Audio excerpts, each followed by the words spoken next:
Olá, está começando mais um programa Fala Mais. Eu sou Guilherme Reginato e aqui você já sabe, o nosso assunto é pessoas, comportamento. E se o assunto é bom, fala mais. Eu tenho sempre a honra de ter ao meu lado ela que é minha esposa, host desse programa e co-criadora aqui do Fala Mais. Grazi, seja bem-vinda. Olá, muito obrigada. Sejam todos muito bem-vindos a mais um programa Fala Mais. Grazi, e o tema do programa de hoje me parece ser um tanto quanto polêmico e ao mesmo tempo esclarecedor. É maravilhoso o tema de hoje. E a nossa convidada, ela também já é, de certa forma, conhecida do público da nossa região. Com toda certeza, nós estamos aqui com a Silvana Toneser, com o tema Além do Divã. Muito bom. Então, entendo que para as pessoas que têm qualquer tipo de dúvida em relação à psicanálise, nós estamos aqui, até inclusive deixa eu apresentar, porque assim como ela é conhecida, talvez tenha alguém que ainda não a conheça, mas a nossa convidada de hoje então é a Silvana, que ela é psicanalista, palestrante em desenvolvimento pessoal, criadora do Palco Podcast e dos métodos Presença Magnética e Líder de Mim, voltados ao fortalecimento da identidade e imagem profissional. Seja bem-vinda, Silvana. Muito obrigada, uma honra estar aqui hoje com vocês para abordar esse tema tão particular, tão necessário. É um tema que a gente quase não gosta, né, Grazi? A gente ama. A gente ama esse tema. Foi o que transformou a nossa vida, foi o que hoje tem norteado a nossa vida profissional também, e mudou a forma como a gente faz a gestão do nosso lar, muito por conta do autoconhecimento, da busca pela identidade. Isso é fundamental. Quem acha que é bobeira, bobagem, que é assunto de internet, não sabe o que está perdendo. E o motivo... Não é nem perdendo, é deixando de viver. Usufruir talvez já dos benefícios. Até se auto-sabotando, né? Exato. E a Silvana, eu antes de qualquer coisa, quero deixar muito claro para toda a nossa audiência que eu sou muito grato a você, porque há cerca de um ano, talvez mais um pouco mais, eu tive a honra de ser convidado para participar do seu podcast, o Palco Podcast. Aliás, eu acho um nome fantástico, Palco Podcast. E hoje a gente está tendo a oportunidade de retribuir esse convite, né? Eu e a Grazi, a gente preza muito pela reciprocidade nos relacionamentos. Então o seu nome já era um nome que a gente já queria trazer, já estava no nosso radar, e ainda mais com o tema que você traz pra gente no programa de hoje, que é fantástico. Muito bom, eu agradeço, né, a reciprocidade, e realmente o teu conteúdo é muito engrandecedor, ambos, né? E é uma honra estar aqui para participar junto com vocês. Achei muito necessário também o Fala Mais, né? Acredito que é disso que as pessoas precisam, de esclarecimentos, de inspiração. Compactuo muito com esse propósito. E já que o nome do programa é Fala Mais, Silvana, eu gostaria que você falasse mais sobre a tal da psicanálise, que é algo que eu particularmente tenho curiosidade, que se fala muito de Freud, não é? Freud, o pai da psicanálise. Como é o processo de psicanálise e o que esse processo tem de diferente, por exemplo, para os métodos tradicionais de terapia que são aplicados hoje em clínicas de psicologia? A gente costuma dizer, de uma forma assim muito prática, né, que a psicanálise, ela busca aquilo que a pessoa não sabe sobre ela, enquanto existem inúmeras terapêuticas, né, mas vou não comparar, mas usar aqui como exemplo a terapia cognitivo-comportamental, que é aplicada por psicólogos somente. Ela vai buscar adaptações e vai dentro de uma linha mais do que se sabe sobre si, né? Então, a psicanálise, ela vai buscar isso que se repete na vida da pessoa e ela não sabe muito bem o porquê. É como uma abordagem terapêutica que busca a investigação do inconsciente. Então, possíveis repetições, conflitos que estão, né, no inconsciente, mas que ainda assim estão diretamente ligadas a comportamentos. É aquela ideia de eu faço isso, mas eu não sei por que eu faço. Então, pode haver algo aí que dentro de um processo, de uma terapia psicanalítica, através da fala, a pessoa pode chegar próximo a isso. É importante dizer que chega-se próximo, né? Porque geralmente essas vivências, experiências, elas não foram esquecidas ou recalcadas à toa, né? Existe uma força para isso, mas a psicanálise usa desse material, daquilo que, a partir das vivências, das experiências, a gente vai formando esse inconsciente, que ainda que, né, a gente não saiba, se manifesta na nossa vida, muitas vezes sem que a gente queira. E às vezes a pessoa ela vai sentir ali que ela está travada, ou que ela, no decorrer de um período, ela faz várias escolhas, toma várias decisões, mas de repente ela está na mesma. Então, algo acontece, ela repete esse comportamento e a psicanálise se propõe a investigar isso, né? E quem foi o criador da psicanálise é Freud, né?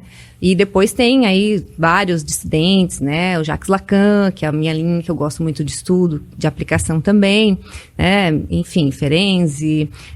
Muitas pessoas acabam trazendo o Jung, né? Ele foi psicanalista, mas depois ele se separou de Freud e ele fundou, então, a psicologia analítica, que é uma linha que apenas os psicólogos aplicam.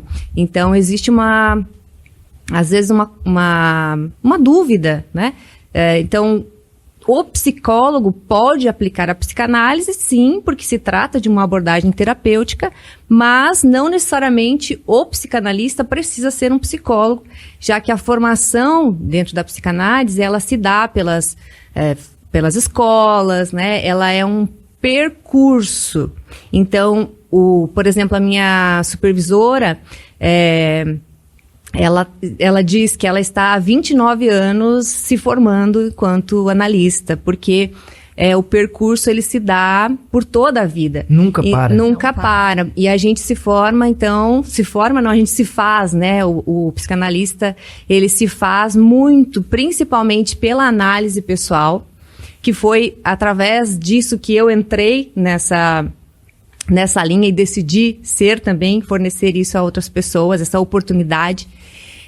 Se forma, então, no tripé da análise pessoal, a teoria, né? Então, muito estudo, estudar os teóricos, né? Estudar quem estuda esses teóricos, e pela supervisão clínica, que é sempre levar os casos a um psicanalista mais experiente, que pode também olhar para essas questões e auxiliar no processo. Sabe que você falou do Carl Jung?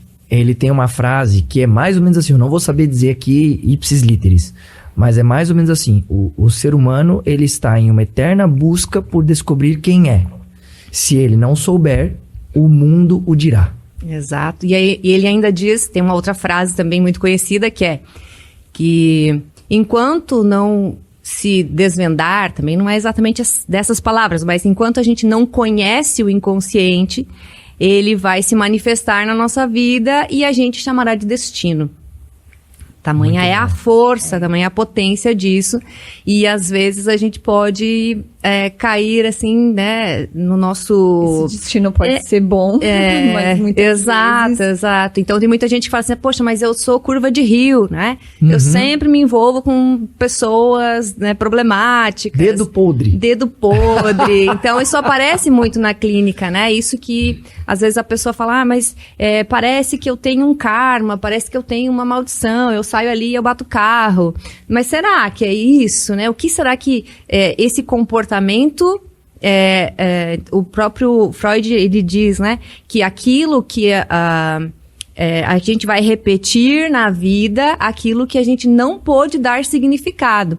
E aí entra o papel da análise, aí entra o divã, né? Ou que se deu um significado errado. Exato. E entra a parte da ressignificação, né? Exatamente. Mas eu gostei disso. Então, algo que a gente não conseguiu dar um significado, isso se manifesta na nossa vida. Exato. Também chamado a compulsão à repetição. Então, uma vivência, uma experiência que foi ali impactante, traumatizante de alguma forma, esse indivíduo, ele vai repetir isso na vida, como uma forma de entender. Então, tem um texto bastante conhecido pelos psicanalistas, que é repetir, relembrar, elaborar, que é essa ideia de que enquanto a pessoa não entende, ela repete na vida. Ela pode ter, por exemplo, uma repetição de... Mesmo que seja ruim. Isso que é especial, a grande... né? Tem um sadismo nisso, né? Perfeito. Porque se a gente for analisar por que a gente repete coisas que fazem bem, tá tudo certo. Mas por que a gente iria querer fazer algo que nos traz um sentimento, um resultado negativo? Então, isso está relacionado a algo que esse inconsciente, que essa psique não conseguiu ali desvendar, não conseguiu elaborar, dizer desse sentimento. Então, quando essa pessoa, ela consegue, através da fala, né? Então, você perguntou como é que se dá a psicanálise. A regra básica é a livre associação. Então, a pessoa vai dizer tudo aquilo que lhe vier à mente, né? E nessa livre associação, o analista treinado... racionalizar. Isso, tirar esse lugar da racionalidade, né?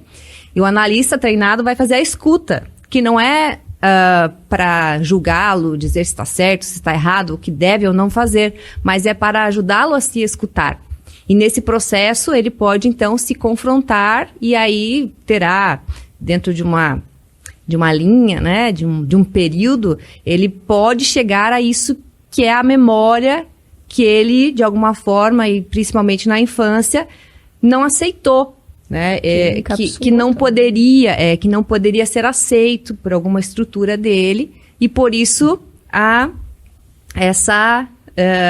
esse recalque, digamos assim, né? Que é a palavra que a gente utiliza, e por isso ele fica com essa energia, digamos assim, que isso que é esquecido não fica ali de graça, né? Isso ali vai movimentando, né? Vai movimentando ali uma pulsão, alguma coisa, e essa pessoa fica repetindo, sempre se envolve com as mesmas pessoas, sempre termina o ciclo de trabalho do mesmo jeito. Mas o que é isso, né? Uma alimentação, uma compulsão alimentar. Então, o que é isso que está se repetindo, que o corpo está dizendo com o comportamento que ela ainda não conseguiu elaborar? Então, na elaboração, ela consegue reconhecer e dar novos significados. Isso também tem muita relação com a PNL, Programação Neurolinguística. Perfeito. E a programação neurolinguística do ser humano é como a programação de um computador. Um computador que foi programado para fazer determinado trabalho, ele não vai fazer nada fora daquilo que ele foi programado para fazer. Uhum. O cérebro humano é igual. Exatamente igual. Acontece que na vida adulta, a gente quer racionalizar essa programação e não encontra a resposta. Por que isso acontece comigo? Por que eu ganho dinheiro, mas perco? Por que eu só me envolvo com gente que não presta? Por que eu não tenho sorte? Por que... E tantas outras perguntas que a gente não consegue achar. Só que lá na infância, ainda que a gente não lembre, toda e qualquer circunstância que a gente viveu, tudo aquilo que a gente viu, ouviu e sentiu, a gente deu algum tipo de significado para aquilo. A gente registrou de alguma forma aquela experiência. E o registro daquela experiência criou uma programação. Que pode ser, você não é bom o bastante, isso não é para você, você nunca vai dar certo nisso, você é culpado, você não é amado o suficiente, as pessoas não gostam de você. São significados que a criança dá, que ela não tem um cognitivo racional ainda desenvolvido para olhar para a situação e falar assim, não, mas tá tudo bem, é só o meu pai que hoje tá estressado e acabou falando umas bobagens. Não, é só minha mãe que tem que trabalhar demais, fazer o quê, coitada? Ela tem que, pagar as contas de casa, ela é sozinha. A criança não entende dessa forma. A criança entende, eu não sou bom o bastante, minha mãe não gosta de mim, eu sou rejeitado, eu não sou visto, eu não mereço sucesso, eu não mereço me dar bem na vida. Programou. Registrou, programou. Entrou na programação, se ela não mexer nisso, o reflexo da vida no futuro vai ser o que está na programação. E aí entra a ressignificação, que foi o que a Grazi trouxe. Uhum. Entra um processo que vai além da PNL. Aí a RNL, que é a reprogramação neurolinguística através da neuroplasticidade, que a neurociência já traz para nós como uma ferramenta extraordinária de mudança de vida. Perfeito. E eu vejo também que a Silvana, ela trata muito de um ponto que nós também comentamos aqui e que é a realidade de muitas pessoas, também já foi a nossa realidade e ainda em alguns pontos que é a autossabotagem. Porque quando você inicia esse processo de condução através das perguntas para que essa pessoa acesse essa memória, ela encontrou a memória. Ok. Tu consegue perceber que ela já tem um resultado nos dias seguintes, Silvana? Ou demanda um tempo? Por que eu tô te fazendo essa pergunta? Porque muitas vezes as pessoas até entenderam da onde que vem aquilo. A autossabotagem, no caso. Enfim, ou qualquer outra coisa. Qualquer outra coisa. Porém, vem a autossabotagem e faz que, mesmo com que ela tenha entendido, ela não mude o comportamento. Dentro da terapia psicanalítica, a gente vai dizer assim, a pessoa chega e ela pergunta, quanto tempo que eu vou demorar para melhorar disso? Que é, digamos, o sintoma ou a queixa dela. E a instrução é assim, olha, continue caminhando. Porque, às vezes, só apenas lembrar não vai ser suficiente. É preciso que ela volte, que ela fale novamente. Que ela trabalhe Que ela trabalhe aquilo. Então, ela tem esse copo aqui, não sei se vai dar pra ver na imagem, mas primeiro ela vai olhar aqui desse lado, aí depois ela vai olhar de um outro lado, e ela vai girar esse copo, ela vai olhar isso de várias formas diferentes, porque o objetivo dentro, pelo menos, da terapia psicanalítica, é como se a pessoa fosse atravessar a fantasia, né? Que ela criou algo na cabeça dela que não é essencialmente a realidade para ela. Então, ela vai buscar construir um conhecimento. Então, essa colocação que tu traz, eu acredito que num primeiro momento e em uma certa medida a pessoa consegue sim. Então quer dizer que eu não consigo falar em público porque lá quando eu tinha 4 anos e eu ainda estava saindo, né, do narcisismo primário, eu ficava peladinho lá, né, e a família riu de mim, e aquilo gerou para mim um trauma que eu me sinto ridícula na frente dos outros, né? Então, ela pode iniciar ali um processo de fazer algo com aquilo que ela descobriu, mas aí também entra um outro ponto de a pessoa assumir esse lugar de adulto. Porque muitas vezes o que acontece, se a gente observar a autossabotagem, ela está... essa pessoa, ela está em um lugar onde é o outro responsável. Então, ela vai muitas vezes se aliar a pessoas ou se aproximar de pessoas que assumem a responsabilidade, que dizem o que deve e o que não deve fazer. Então, num processo assim, você vai construir um conhecimento sobre você e você vai pegar aquilo lá. Então, é assim que eu sou, assim que eu funciono.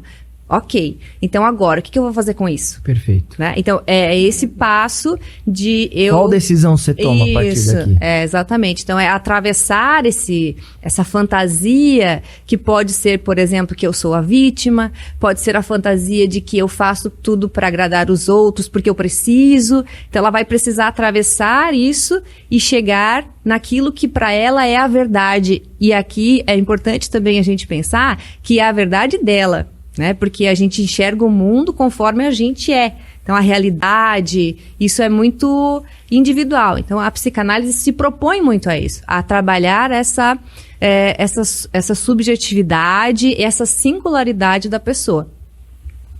Grazi, minha esposa, assunto do programa de hoje é aquele que a gente ama, né? A gente ama. Amamos. Desde que a gente começou a estudar isso, entender sobre desenvolvimento humano, comportamento humano, autoimagem, identidade, autoconhecimento, a gente não quer saber de outra coisa.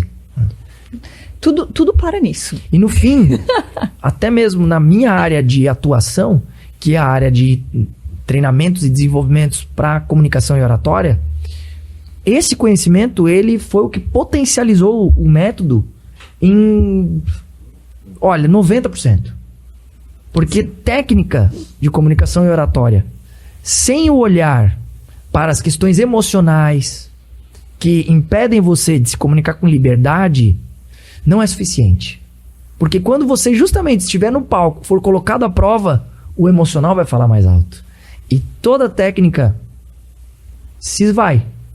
Então hoje a gente tem uma metodologia que tem dado resultados assim, extraordinários nos nossos mentorados por conta desse conhecimento. Exatamente. Especificamente, que é o que nós estamos falando aqui no programa de hoje, não é mesmo?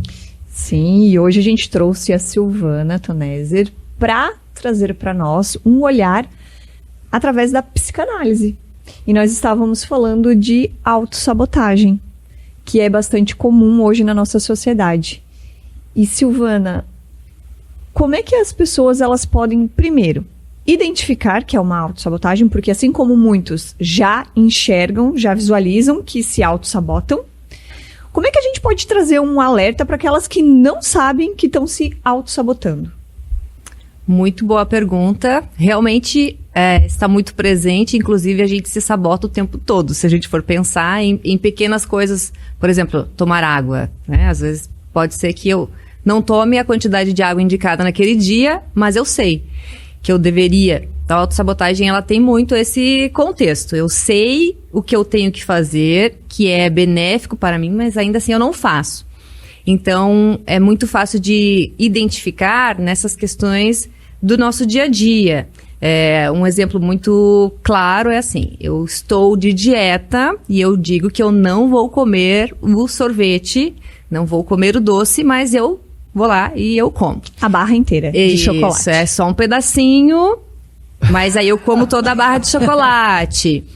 Hoje pode. Então, uma maneira de identificar isso é escutar essa voz que vem, mas é só hoje. Hoje pode, é só um pedacinho. É aquela mensagem permissiva que aparece na mente e leva aí a um comportamento. E isso pode estar presente em questões mais complexas, como, por exemplo, a comunicação, que é com que vocês trabalham. Então, eu posso observar, por exemplo, que no dia indicado que eu tenho uma apresentação a fazer, que eu tenho um trabalho para apresentar, naquele dia parece que eu tô com dor de cabeça e eu fico doente, eu posso até somatizar isso, né, trazer questões no corpo, ou ainda eu digo, não, mas isso aqui não é para mim, isso aqui eu nem queria mesmo. Então, é uma maneira que eu tenho de justificar, não entrar em ação na direção daquilo que eu sei que para mim é uma evolução, seja no ponto financeiro, desenvolvimento pessoal, relacionamento, enfim. Então, essa é uma das formas da gente identificar, né?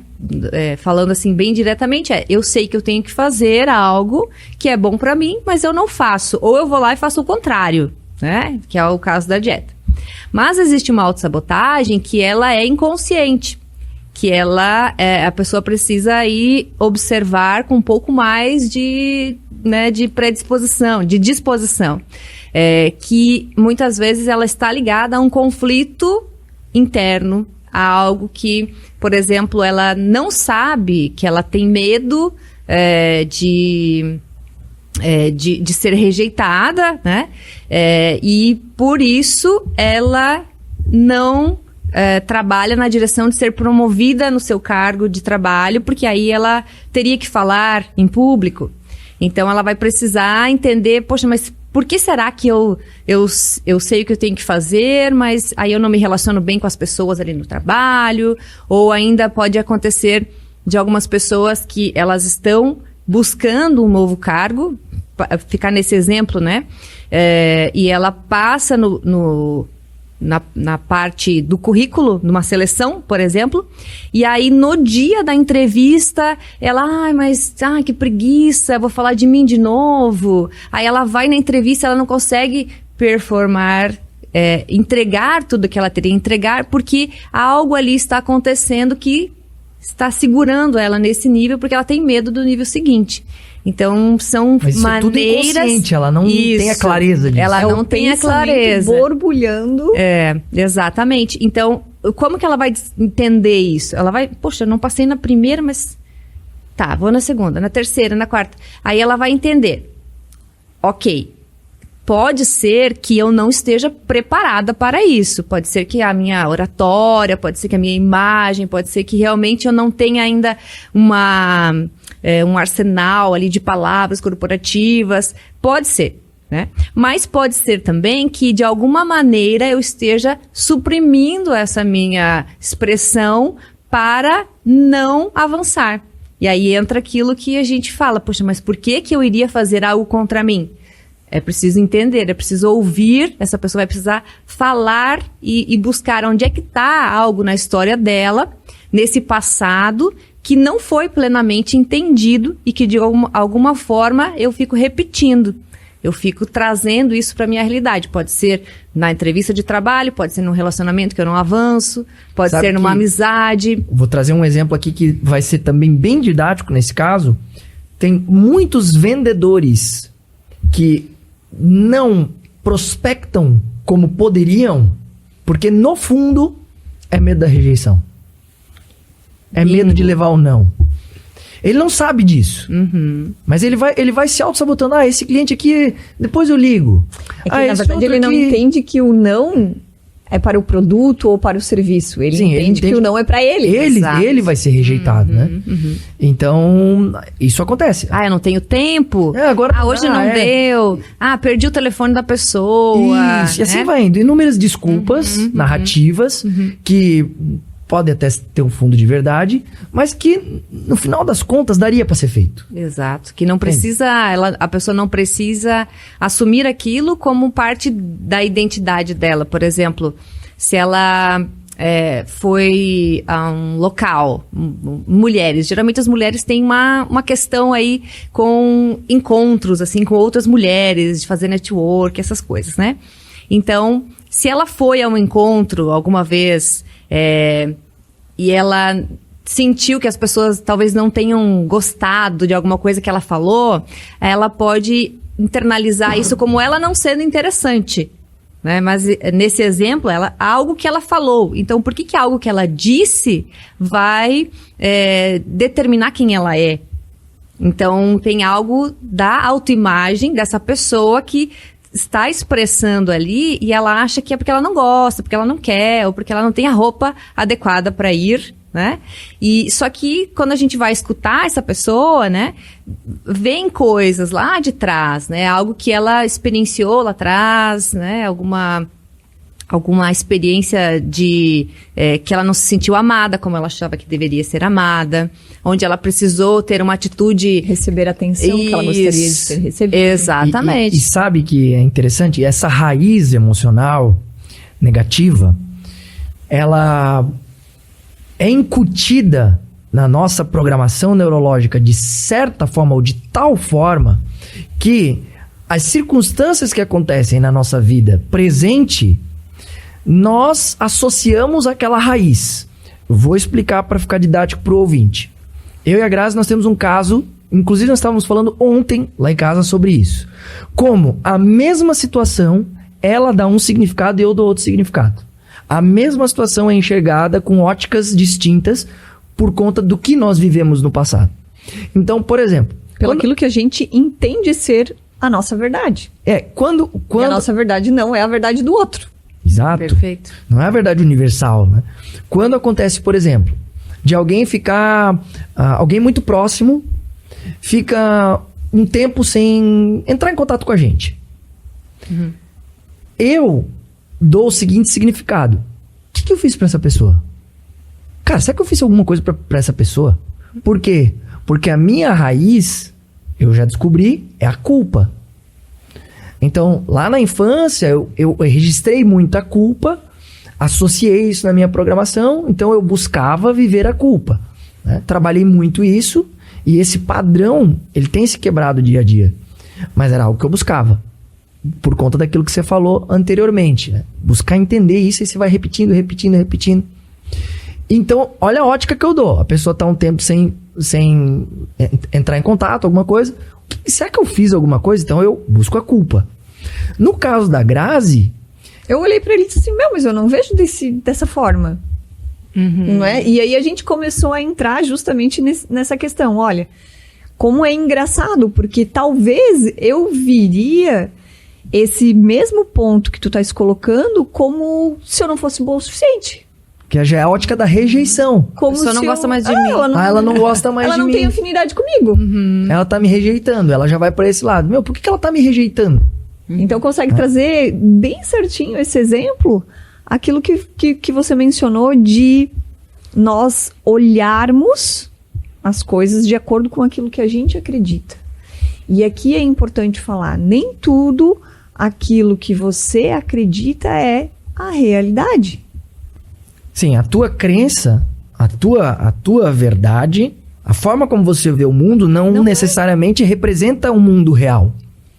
Talvez ninguém saiba como é o mundo real, porque cada um tem a sua representação. Exato. Perfeito. Porque a gente pode pegar gêmeos, né? Pessoas que tiveram exatamente a mesma experiência diante da vida, as mesmas intervenções, os mesmos estímulos.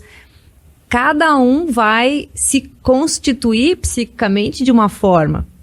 E tem pessoas que dizem assim, eu quero ser muito bom para os meus filhos porque eles não vão precisar de terapia. Talvez isso vai ser o motivo da terapia deles.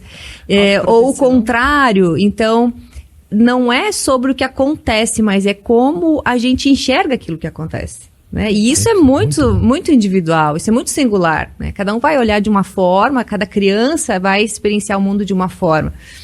E tem uma questão que é importante o ouvinte entender, que o ser humano, ele mata e morre para ter razão. Ele mata e morre para ter razão. Esse é o motivo de tantas e tantas guerras, de tantas e tantas discussões, de tantos e tantos crimes. E o Guilherme, qual que é o problema disso?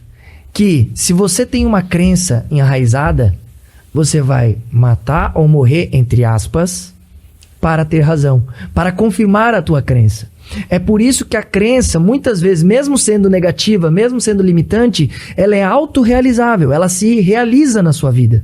Por quê? Para você chegar no final das contas e falar assim, falei, olha aí, eu sabia bem que o meu pai dizia, bem que a minha mãe dizia, eu sabia que no final isso ia acontecer.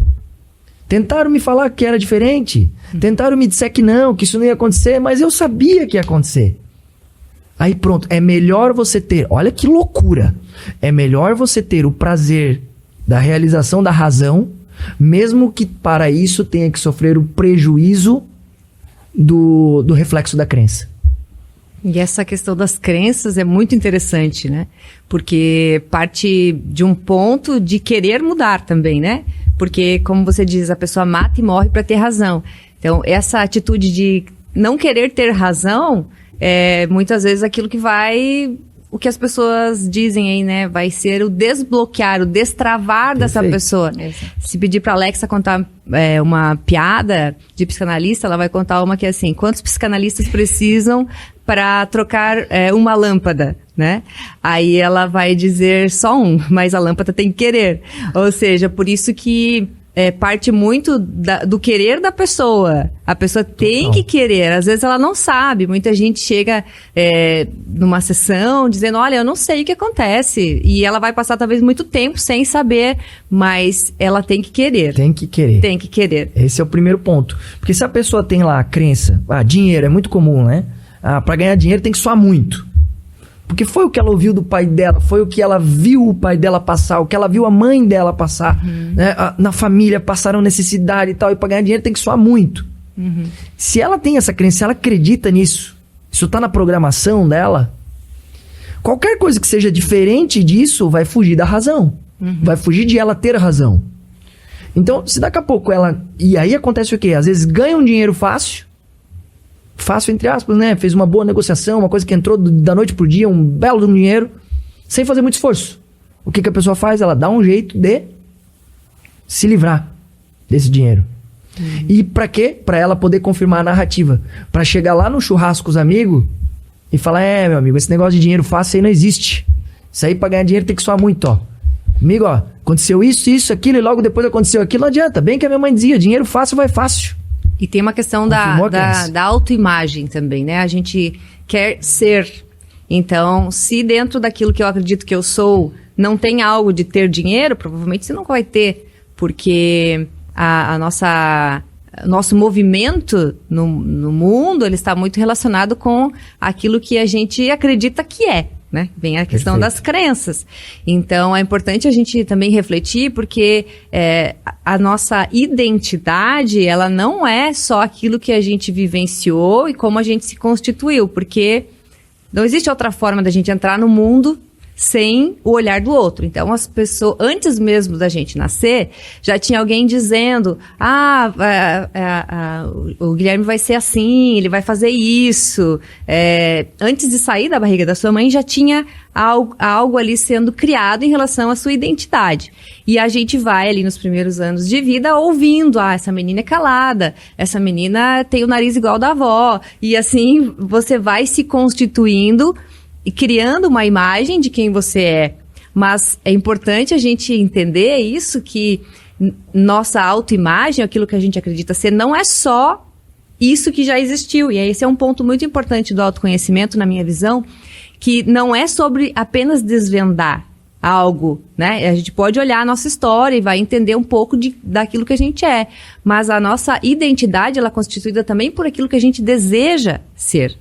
Então, é como algo que vai se construindo, é algo em movimento, né? Algo em movimento. Então, é muito mais, eu sempre dou esse exemplo em treinamentos, que olhar para si é uma identificação, né? Olhar para quem somos é muito mais parecido com ver um vídeo do que olhar uma foto, porque ali na foto é parado. Só que no momento que você tirou aquela foto, já não é mais. No início desse programa, nós éramos outras pessoas. Agora a gente já somos outras. A gente já é outras, é ótimo. Nós já somos outras pessoas, porque à medida que a gente vai fazendo, a gente vai se construindo e a gente vai também caminhando na direção daquilo que a gente quer ser. Então, o conceito do autoconhecimento também está relacionado, além desse desvendar essência, desvendar quem somos, mas também está relacionado com construir um saber sobre quem a gente é e quem a gente deseja se tornar. E isso envolve a questão das crenças, né? Envolve ressignificar aquilo que um dia disseram que eu era, ou aquilo que de alguma forma eu acreditei que eu era. E esse é um ponto, assim, muito presente, digamos, numa terapia psicanalítica, que você vai encontrar coisas que você leva e que não são suas. Que você pode dizer, olha, isso aqui eu vou deixar. Fica tranquilo. Né? Esse peso que eu estava carregando até aqui, nossa, não é meu. Né? E isso pode ser tão simples quanto substituir, né? Talvez não seja a melhor palavra, mas ressignificar uma emoção que eu tinha por alguma pessoa lá de ódio por, tá bom, era o que ela podia me entregar naquele momento. Então, uma gratidão. Então, olha o peso que isso sai, né? Isso não era meu.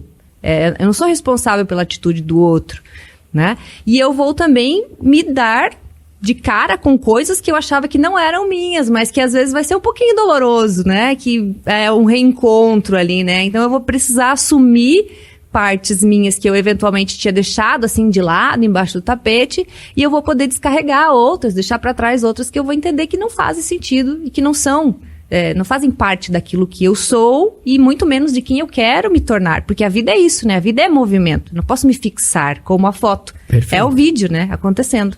Eu queria entender, porque lá no teu perfil, eu dei uma olhadinha, e você fala algo que é fundamental, que cuidar da mente é estratégico e não é luxo.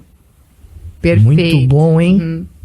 Eu também sou mentorada, né, de vários programas, vários projetos e vários mentores, mas sobre essa questão, né, de cuidar da mente é estratégico, não é luxo. Por que eu trago essa ideia? Porque muitas vezes nós estamos suprimindo nosso potencial porque existe uma barreira ali na nossa mente. É natural que a gente tenha uma barreira contra as coisas, uma barreira de proteção. Uma resistência. Uma resistência, exatamente. Só que, quando eu digo cuidar da mente, passa pela palavra de clareza e entendimento. As palavras, né? Clareza e entendimento. Por quê? Quando eu sei que eu não estou fazendo algo porque isso é um ponto interno, né? Isso me dá poder. O poder controlar a si mesmo é o maior de todos os poderes, né? E talvez essa seja a nossa busca enquanto seres humanos. Porque é tamanha a influência do inconsciente que a gente às vezes só passa pela vida, né? Então, muitas pessoas têm a ideia de que fazer uma terapia, né, seja de qual abordagem for, é um luxo. E aí isso acaba sendo destinado apenas àquelas pessoas que já têm um transtorno, né, em um nível até mais elevado, né, um transtorno de ansiedade, uma depressão.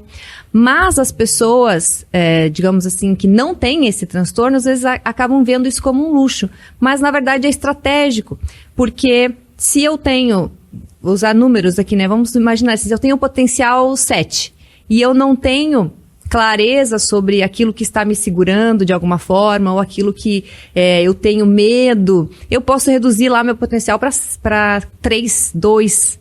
Então, é estratégico por isso, porque imagina uma líder ou um líder, né? Que ele tem uma oportunidade de inspirar muitas pessoas ali durante o seu dia, de motivar essas pessoas, levá-las a um próximo nível, ele também irá a um próximo nível, mas ele não tem ali muita gestão das emoções. Ele acaba se misturando, né? Ele não consegue manter aquele ponto de equilíbrio e ele acaba se misturando ali nos conflitos. Então, para ele, aquilo é um ponto que traz ele para trás, digamos assim, ou impede ele de avançar. Então, por isso que eu trago essa ideia, né? De que cuidar da mente é estratégico, assim como cuidar do corpo, assim como cuidar da imagem, né? É algo que vai proporcionar com que a gente viva melhor e entenda isso que a gente e faça melhor com isso que a gente é. Exatamente, até porque nós não somos compostos só de corpo, mas de mente e espírito. Então nós temos que olhar para todos esses 3 níveis com a mesma responsabilidade, o mesmo cuidado, o mesmo amor. E eu quero deixar aqui um apelo para quem nos ouve, para quem nos vê. Permita-se, pelo menos uma vez na sua vida, buscar o autoconhecimento. Permita-se olhar com verdade para o além do racional. Permita-se questionar as tuas emoções. Comece a se perguntar por que eu faço o que eu faço. Por que eu tenho determinados comportamentos, mesmo sabendo que não são legais, mesmo sabendo que eu não gostaria de ter esses comportamentos. Por que eu sou tão explosivo?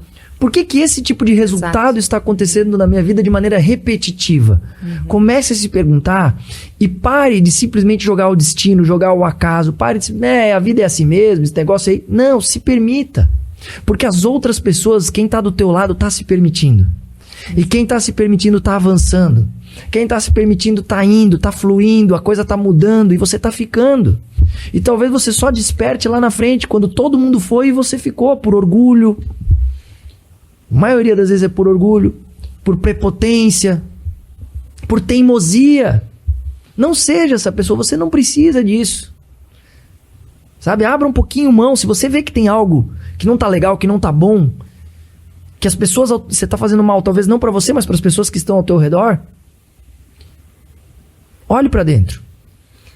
Eu gosto de pensar, e eu gosto sempre de falar isso, que autoconhecimento pode ser bem doloroso, porque é aquele momento que você vai ficar frente a frente com você. Mas a medida da dor é proporcional à liberdade que isso traz para a nossa vida. Quanto mais eu me proponho a passar por aquele processo que às vezes é muito mais como uma cirurgia do que como um abraço, porque vai ter que tirar algumas coisas ali para chegar, né, nessa verdade, maior também será a minha autonomia e a minha liberdade diante da vida, que é finita. E é uma particularidade quando nós estamos numa autossabotagem, que foi um pouco do que nós falamos aqui, a gente acha que tem todo o tempo do mundo, mas não tem. Então é sobre aproveitar isso que é essa dádiva, que é a vida que Deus nos deu, e fazer o melhor com isso que a gente é, né? E buscar ser melhor a cada dia. Então é essa a grande sacada do autoconhecimento que faz a gente olhar diferente para essa dádiva que é a nossa vida. Sensacional. deixa a vida me levar. Não. Perfeito. Essa frase não faz parte da nossa vida. Exato. Nada de deixar a vida me levar. Autorresponsabilidade. Autorresponsabilidade. É você saber que você tá no controle, tá no comando. Para de terceirizar os problemas que acontecem na tua vida pros outros. Porque, veja, se você terceiriza um fracasso que você tem na sua vida, um resultado negativo que você tem na sua vida, não, isso aqui tá acontecendo por causa do meu marido, isso aqui tá acontecendo por causa da minha esposa, isso aqui tá acontecendo por causa do meu chefe. Você vai sempre depender que este terceiro melhore para que a sua vida melhore. Porque se a culpa não é sua, se a responsabilidade não é sua, então não cabe a você promover uma mudança. Então, a sua vida só vai ter mudança quando uma outra pessoa resolver mudar. Nossa, não, já. A gente nasce sozinho e também vai partir sozinho. Não seja essa então, pessoa. é esse movimento, né? Silvana, nosso tempo infelizmente terminou. Quero dizer que foi maravilhoso, foi assim uma conversa extremamente edificante, tenho certeza para quem nos ouviu e para nós também. Para quem não conhece a Silvana, pessoal, ela tem um podcast dela que é o Palco Podcast, maravilhoso também os entrevistados que ela traz, o conteúdo que ela aborda, e ela tem, vale a pena você seguir o Instagram, porque ela também tem programas para você ter o teu autoconhecimento e tem, claro, a clínica de atendimento dela. Silvana, deixa o teu Instagram pro pessoal te conhecer. Muito bem. Antes foi uma honra estar aqui, né? Aprendi muito também com vocês. O meu Instagram é Silvana Tonezer, com Z. Tonezer, tudo junto. E também tem o Instagram do Palco, que é Palco Podcast. O nosso propósito é inspirar mulheres a assumirem o palco de suas vidas, né? E muito obrigada pelo convite, pela oportunidade. Foi maravilhoso estar aqui com vocês hoje. A gente que agradece. Nós que agradecemos. Foi um prazer. Prazer. E a você que nos acompanhou até aqui, muito obrigado pela sua audiência. Semana que vem a gente está de volta com mais. Até lá. Até mais.